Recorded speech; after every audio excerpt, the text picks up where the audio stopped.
CSU Monterey Bay is located on California's central coast, 2 hours south of San Francisco. It's a beautiful place next to miles of trails along with pristine beaches bordered by a world-renowned marine sanctuary. Thousands of students and staff may consider the campus itself a sanctuary, but sadly, that sanctuary can be violated.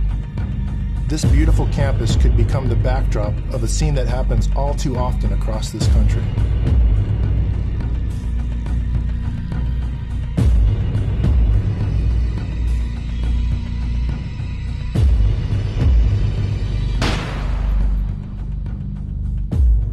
Chances are you'll never face a situation like this one, but if you do, you need to be prepared.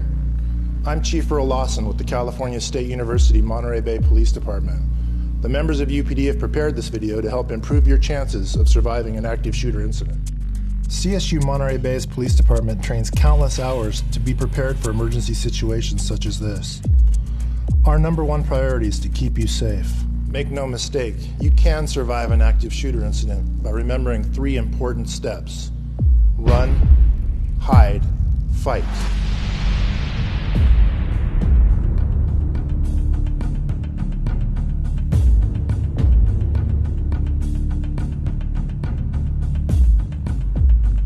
If the campus community experiences an active shooter or similar emergency, our police department will send out what's called an auto alert. These text messages are sent as soon as possible after determining that a threat exists. An auto alert will contain the most accurate information available at the time, but an active shooter situation evolves rapidly and details may be limited. It's important for you to remain observant. Use your senses to be aware of your surroundings at all times. The first and best option to survive is to run.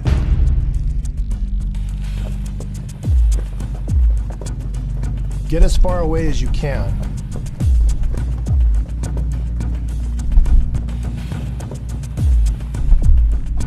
Once you're at a safe distance, call 911. 911, what's your emergency?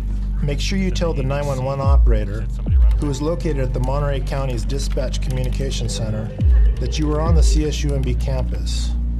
The officers are on their way. Running away should always be your first priority. But what happens when you hear gunshots and are unable to get out? 101 focuses on engaging the students in writing, building. Your second reaction should be to hide. Everybody get under your desk. If you're in a room, lock the door. Look for something to barricade entry points.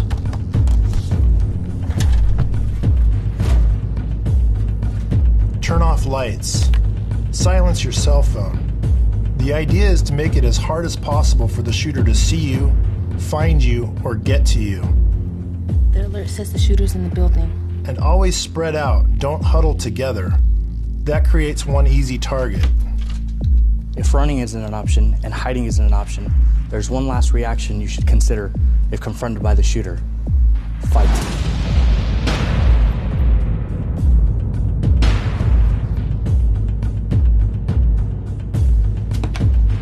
Find anything to use as a weapon: a fire extinguisher, a chair. Fighting back is the last resort, but if it's between you and the shooter, we want you to survive. When preparing yourself for this fight mentally, remember something. Statistically, active shooters are apprehended or eliminated within the first 5 minutes of the incident. Once notified, our officers will respond to stop the shooter. Keep fighting until our officers arrive. That could be 10 seconds away. The most important 10 seconds of your life. It's scary to think about, but an active shooter is something we all need to be prepared for. Whether you're a student or a member of our staff or faculty, take time to know your surroundings. Know at least 2 exits out of your room and building. Take different routes into and out of your building to become familiar with every possible escape route. Look around the room you're in right now. Find areas where you could hide or items that you could use as weapons. 3 simple words can save lives. Remember: run, hide, fight. Clear left. Hold.